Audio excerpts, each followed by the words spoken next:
শুভেচ্ছা বক্তব্য দিয়ে আসছেন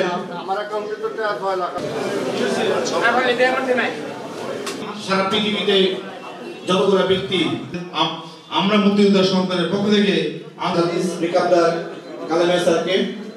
মুক্তিযুদ্ধের সন্তানরা একসাথে থাকতে পারি। আপনারা যেন সকল বীর শহীদ এবং আজকে আমি এখানে দাঁড়িয়ে কথা বলতে পারছি স্বাধীনভাবে, এটা কিন্তু আপনাদের অবদান। যারা নিজের প্রাণকে বলি দেওয়ার জন্য, এই দেশকে স্বাধীন করার জন্য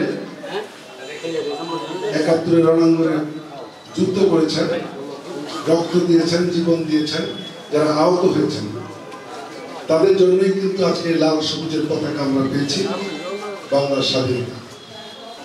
দেশের লাল সবুজের পতাকা ছিনিয়ে এনেছেন, কিন্তু ৫৩ বছর পরে এই দেশটাকে কিন্তু আবার স্বাধীন করতে হয়েছে। স্বাধীন দেশে আমরা কথা বলছি। শিবপুরের মাটি মুক্তিযোদ্ধাদের জন্য কিন্তু একটা উর্বর জায়গা। আমাদের সকলের নেতা ছিলেন প্রয়াত নেতা জনাব আব্দুল মান্নান ভূঁইয়া। উনি শুধু একজন মুক্তিযোদ্ধা ছিলেন না, উনি কিন্তু মুক্তিযুদ্ধের একজন সংগঠকও ছিলেন। হয়তো দেখা যাবে ২০-২৫ বছর পরে মুক্তিযোদ্ধা বলতে আর কেউ হয়তো বাংলাদেশে থাকবে না।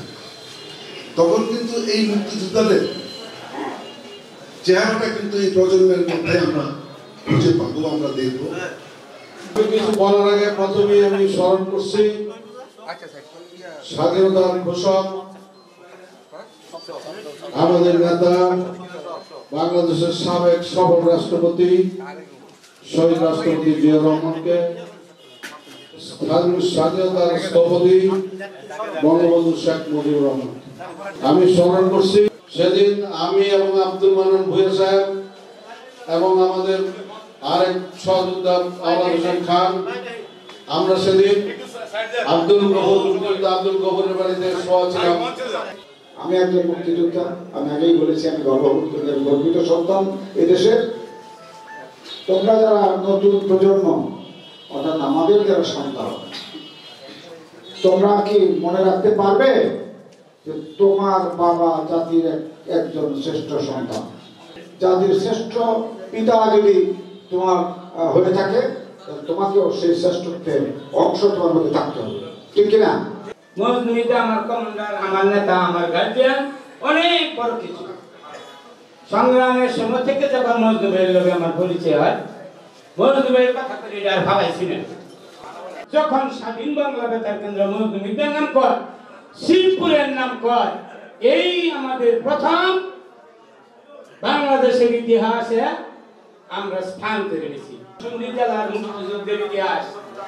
শিবপুরের সংগঠক প্রয়াত নেতা জনাব আব্দুল মান্নান ভূঁইয়া, আমি স্মরণ করছি জনাব ফজলুর রহমান ফটিক মাস্টার সাহেবকে। তারা ছিলেন আমাদের মুক্তিযুদ্ধের সংগঠক। আমরা পর্যায়ক্রমে চলে যাচ্ছি, ৩ ভাগের 2 ভাগ চলে গেছে অলরেডি। আর আমরা যারা আছি তাও কেউ 3 পায়ে হাঁটি, কেউ 1.5 পায়ে হাঁটি।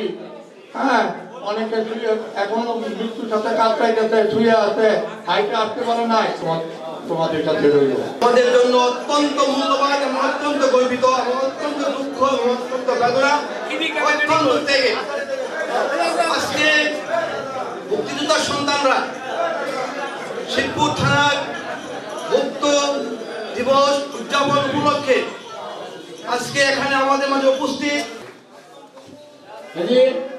আজকের এই দিবস পালন যে হবে, আজকের যে ছেলেপেলেরা প্রমাণ করে রাখছে। কারণ এমন সময় আইব আমাদেরকে কোলে কোলে উঠে আনন্দ লাগবো। হয়তোবা এই ছেলেরাই যারা আমাদের সন্তান, তারাই